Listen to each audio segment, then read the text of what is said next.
Bharatiya Janata party ગોતાવળના ઉપપ્રમુખ અને નરેન્દ્ર મોદી વિચાર મંચ અમદાવાદ શહેરના સંગઠન મંત્રી શ્રી નિમેશ ગાંધીના જન્મદિવસ નિમિત્તે તેજઆઈ સેન્ટર દ્વારા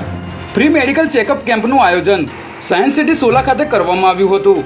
આ કેમ્પમાં ડૉક્ટર દ્વારા 80થી વધુ લોકોનું આંખોનું ચેકિંગ કરાયું હતું, જેમાં નરેન્દ્ર મોદી વિચાર મંચ અમદાવાદના સંગઠન મંત્રી શ્રી નિમેશભાઈ ગાંધી, અમદાવાદ મહિલા શાખાના સંગઠન મંત્રી શ્રી હેતલબેન પરીખ,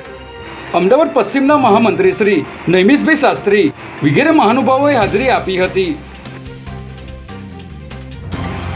અમદાવાદ શહેરમાં પોલીસ કર્મીઓની અછતને લઈને શહેર પોલીસ કમિશનરનું મોટું નિવેદન સામે આવ્યું છે, જેમાં અમદાવાદ શહેર પોલીસ કમિશનર GS મલિકે શહેરમાં પોલીસ કર્મીઓની અછત હોવાનું સ્વીકાર્યું હતું. હાલ અમદાવાદ શહેરમાં 12,500 જેટલી પોલીસ ફોર્સ છે, પરંતુ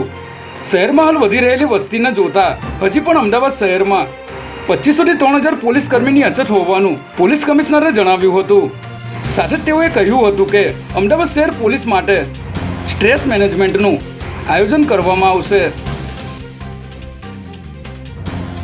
નીટની પરીક્ષામાં થયેલ કૌભાંડને લઈને હાલ રાજ્યભરમાં વિરોધ કરવામાં આવી રહ્યો છે, ત્યારે વડોદરા શહેર યુથ કોંગ્રેસ દ્વારા ડેરી ડેન સર્કલ ખાતે ધરણાનું આયોજન કરાયું હતું, જેમાં યુથ કોંગ્રેસના કાર્યકરોએ નકલી નોટો ઉડાડીને ઉગ્ર વિરોધ નોંધાવ્યો હતો અને રસ્તા રોકો આંદોલનના ભાગરૂપે